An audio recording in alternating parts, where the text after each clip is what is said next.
Vanessa the Crafty Gemini. In this video, we're kicking off a brand new quilt along for my Samosa quilt. Now, if you're new to quilting, or maybe you're more advanced and just need a quick and easy gift quilt, stay tuned because the block we're going to be working on only has 2 seams and I think you're going to like it.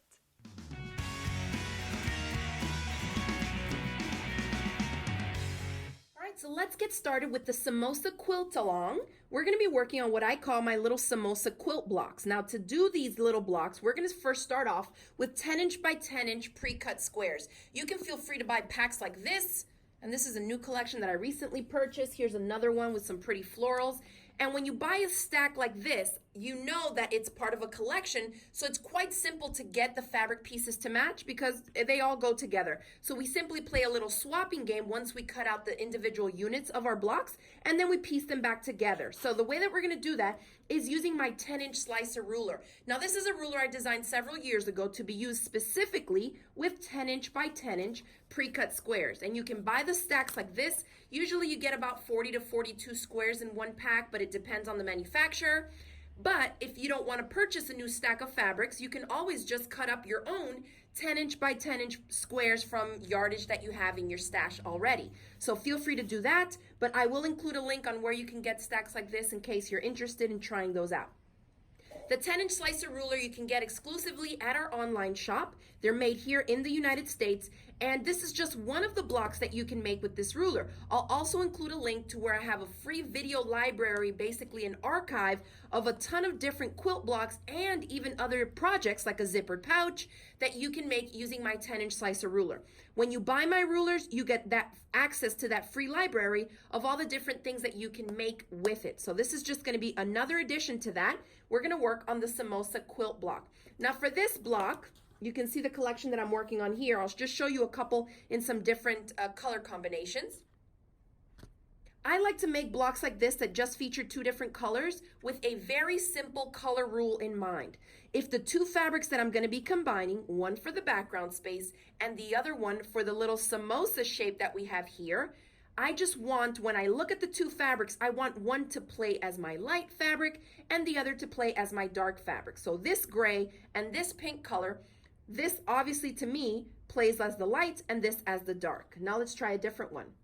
Right here with this purple and yellow. This guy plays as the light and this as the dark. If you can quickly and instantly see that one plays light and one plays as the dark, when you go to combine the fabrics together, you know that you're going to get a good variety and some good visual interest there when you go to complete the block. So it's not so much about color matching and where the colors are on the color wheel and stuff like that. It's just really simple. For me here, this guy plays as the light and the red here plays as the dark, but you might see it the other way. Either way, there's enough contrast here from one color to the next to allow this little shape to pop, and it's going to give us some great visual interest. So let's set these aside. Let's grab a 10" square, and we're going to grab our 10" slicer, a rotary cutter, and you want to be working on a cutting mat. All right, so from that stack, I chose a light fabric and a dark fabric. I can stack these one on top of the other, making sure that they're both pretty sides face up, so I end up with the same cuts. And you can also cut them one at a time if you want to, no big deal. We're gonna take my 10" slicer ruler and I'm gonna orient it so that the narrow edge is closest to my body and line it up on the bottom, on the top, and all the way over to the left side of my fabric. Then I'm gonna follow this asymmetrical edge of the ruler and cut right through both of my blocks. And you can do these one at a time, or you can even stack 3 or 4, whatever you feel comfortable working with.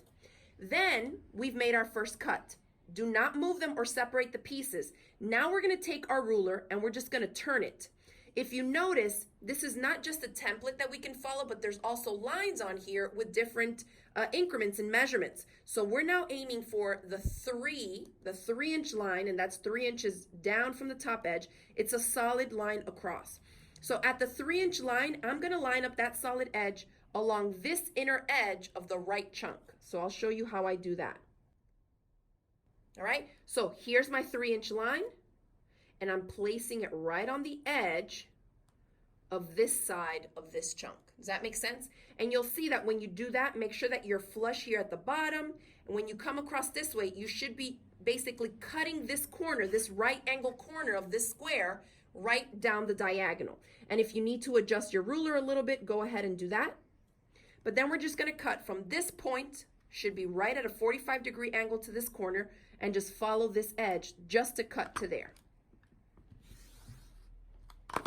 And that's it. Those are the 2 cuts that we need to make to create the samosa block. So now I'm simply going to get this guy off, and you'll see that this is the one I'm going to piece in here because I cut 2 contrasting fabrics. And now we simply just play the swapping game because all of our blocks in a stack are the same size and they're identical. If you make the same identical cuts to all of them with pretty sides of the face or pretty sides of each fabric square facing up, you're going to end up with 3 identical pieces across all the blocks or all the squares that were included in your pre-cut pack. Then you swap out the little samosa piece with a different one. I can even take one from this stack. And you just start playing around with them and see which color combinations you like the best. And then you're going to sew these together.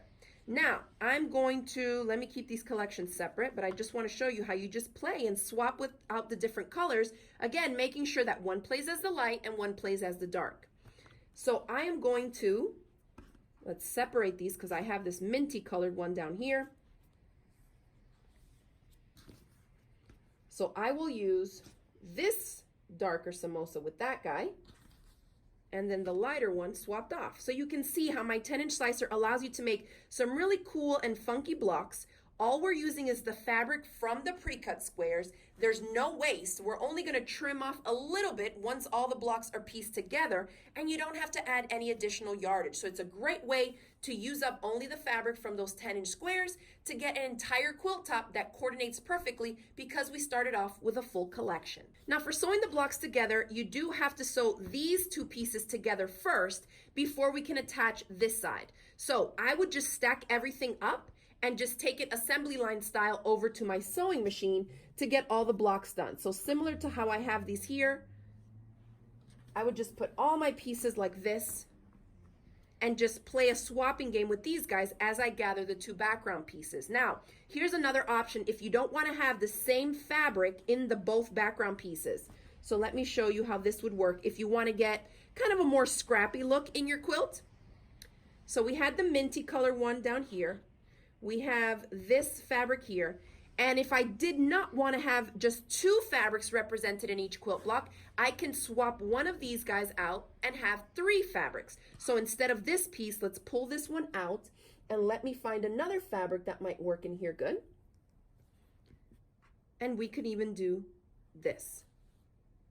Okay, so if you're wanting a scrappier look, remember all the pieces were cut the same, so all of the pieces are identical. You can swip and swap all the pieces to come up with any kind of color and print combination that you want to make up your blocks. So I'm going to leave it with the 2 colors for now, and I'm going to head over to my sewing machine with this block. We're first going to sew this edge together. So you just want to place these guys pretty sides touching, and they should match up point to point right here. We're going to use our 1/4 inch seam allowance and just stitch straight down this edge. Then we'll give it a press, flip it back, and then we can sew this one to the completed edge that we've created here.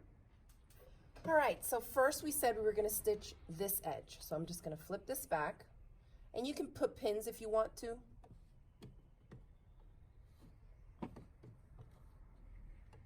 All right, 1/4 inch seam.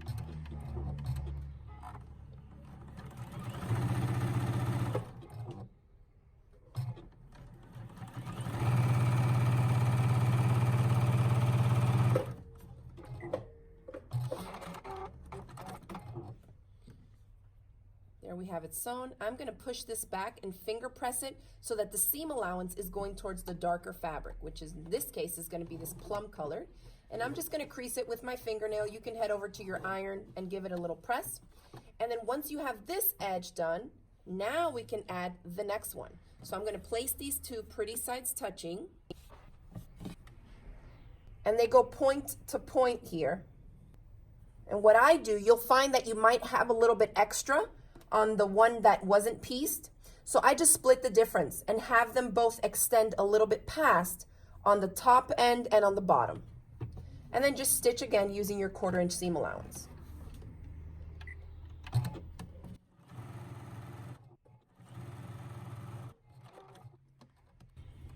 And then I'll finger press this one as well. I'm going to head over to the iron and give this a good press so you can see what the finished block looks like. So here we have the piece block. I'm going to go ahead and give it a good press.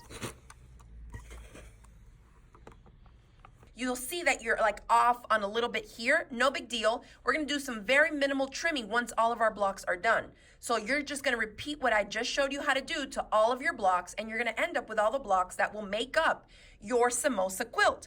Now let's head over back to the cutting mat so I can show you how you're going to trim these up. But keep in mind that you can tell that the blocks are not proper squares, right? They started off as 10-inch by 10-inch. Now we ate up fabric in this direction because we have a seam here, so that ate up some of the 10-inch square measurement. And then we also ate up some on the height because we pieced 2 pieces here. So that is why you'll also see that this one solid piece is actually taller, because it's minus the seam allowance that we actually used up in this seam, if that makes sense.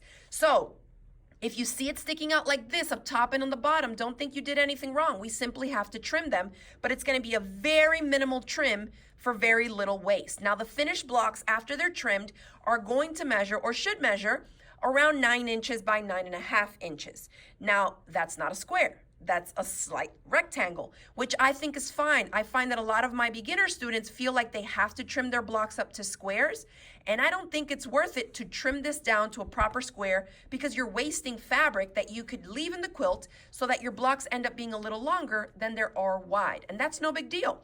If you already paid the premium for pre-cut squares, go ahead and leave that fabric in there. So let's head over to the cutting mat so we can trim these down to 9 by 9.5 inches. Now to trim up our block, we are going to turn it. So I'm looking at the bottom edge here that's a little bit off on my right hand side because I'm right-handed. Then I'm going to take my 10-inch slicer, and if you notice, my ruler has a 90-degree angle on the corner. So that's why I also use it to trim up blocks.